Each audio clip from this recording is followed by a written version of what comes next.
Hello, my name is Cartwright Nelson, and I've been working with Dr. Hassan Habib on minimizing the transition distance of an interchangeable multi-material 3D bioprinting nozzle system. 3D bioprinting is a rapidly growing field attempting to recreate functional tissue for medical and pharmaceutical purposes. Development of functional tissue requires the ability to switch between multiple bioink and cell types.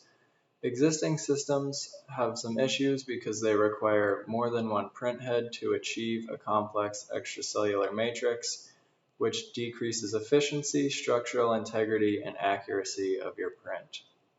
In my research, I developed a nozzle system capable of switching between more than one filament with continuous deposition, and the goal is to minimize the transition distance so that precise deposition transitioning can be achieved.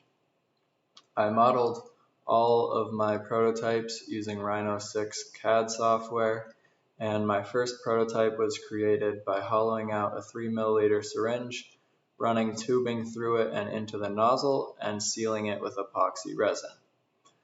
Although we were able to extrude a biomaterial, it required too much pressure to achieve the desired results, which would end up damaging cells when we begin cell encapsulation. So from there, I designed many different prototypes and printed them on our in-house Dimension 1200 ES 3D bioprinter. I inserted all of them into 3 milliliter syringes and sealed them with epoxy resin. My sixth prototype had promising results and was tested on the CellLink BioX 3D bioprinter, which you can see behind me. And below are two single material scaffolds that I used to test the new system. The first material in green was a 6% alginate and 6% carboxymethylcellulose, and the clear one is a CellLink starter ink. I ran into a lot of issues with this, even though it did show promising printing results. It had a lot of backflow, and instead of printing through the nozzle, it would end up flowing into the other side of the syringe. It also required to be loaded ahead of time with a lot of excess material, and once the syringes were empty, even though the whole system was still full of biomaterial, you couldn't print anymore because of the stop valves. In order to fix this, I started using medical components and designed a Y connector syringe system, which used duck-bill check valves to eliminate the backflow.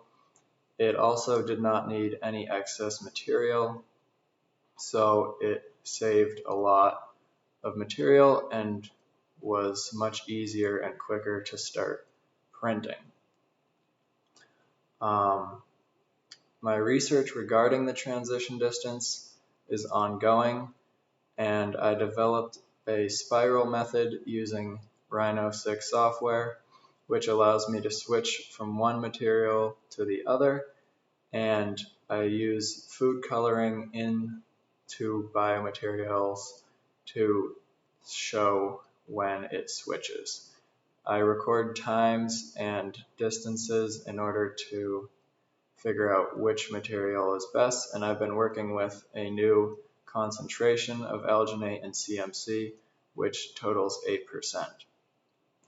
Of those concentrations, I've been doing some testing to see which one works best with my system, and I plan to further research this and examine the contributing factors to transition distance, as well as try new methods and eventually do live cell encapsulation.